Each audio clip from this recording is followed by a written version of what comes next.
Assalamualaikum warahmatullahi wabarakatuh. Perkenalkan, nama saya Rifkian Andi Wicaksono. Saya berasal dari kelas 2B Psikologi. Di sini saya akan menjelaskan tentang studi kasus, yaitu dinamika resiliensi pada janda yang ditinggal oleh suaminya pada saat dewasa tengah. Nah, tujuan penelitian ini tuh untuk mendeskripsikan bagaimana rasanya resiliensi pada janda ketika mereka itu dihadapkan oleh situasi yang buruk seperti ditinggal suami ataupun sebagainya. Nah, faktor-faktor apa saja yang bisa mempengaruhi pada resiliensi janda itu sehingga mungkin ada resiliensinya yang kuat ataupun yang lemah. Nah, studi kasus yang saya bacakan ini berletak di salah satu dusun Plumpung Rejo. Lalu untuk metode penelitiannya di sini dilakukan secara kualitatif deskriptif. Nah, di studi kasus ini para peneliti itu mengambil subjek 2 orang yang kita samarkan saja sebagai namanya, yaitu Melati dan Mawar. Nah, 2 orang tersebut pada usia dewasa tengah itu sudah ditinggal oleh suaminya masing-masing, mungkin ada dan sudah memiliki beberapa anak. Lalu teknik pengumpulan datanya ataupun sebagainya itu diwawancara mendalam dan juga observasi dan beberapa dokumentasi. Nah, masuk yang pertama dulu, apa sih itu resiliensi? Resiliensi adalah suatu kemampuan kita untuk pulih dari dan beradaptasi secara positif ketika mengalami tekanan ataupun traumatis dan kejadian yang tidak mengenakan pada kita. Nah, proses resiliensi itu memiliki 4 tahap, yaitu pertama mengalah, bertahan, pemulihan, dan berkembang. Tentu saja ketika kita dihadapkan oleh situasi yang tidak enak, pasti kita pertama itu akan mengelak ataupun seperti mengalah, kayak tidak terima dengan keadaan seperti ini. Lalu yang kedua ada bertahan, yaitu tetap bertahan saja, dan ketiga itu mulai pulih dan bangkit. Lalu dan keempat itu kita akan jadikan ketidakenakan itu untuk berkembang. Nah, hasil penelitian pertama yaitu kepada subjek Mawar. Ia adalah seorang janda yang ditinggal mati oleh suaminya dan memiliki anak-anaknya yang masih kecil, dan jumlah anaknya tersendiri itu memiliki 7 anak, yang dimana untuk mengurusi anak-anak itu satu saja tidak mudah, apalagi 7, dan satunya itu bayi.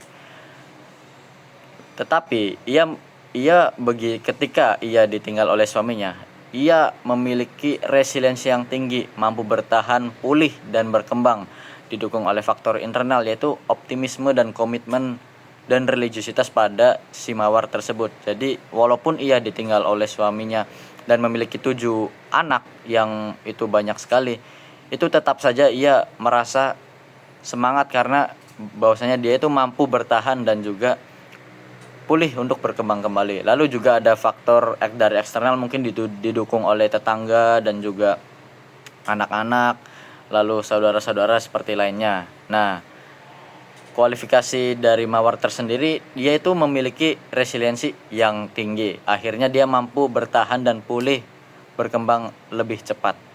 Lalu yang kedua ada si Melati. Nah, si Melati ini tuh ditinggal suaminya setelah 20 tahun menikah dan dia memiliki 4 anak.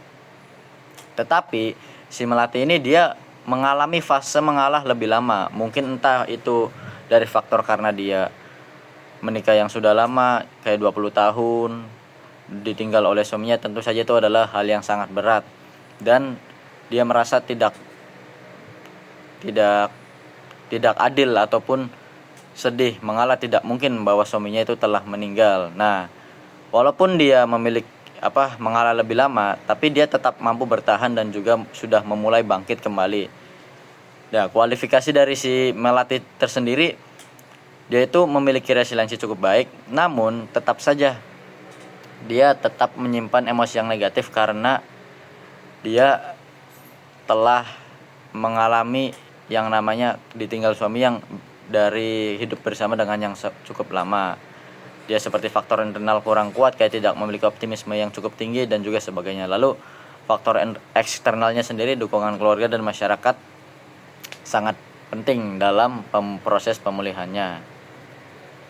Nah,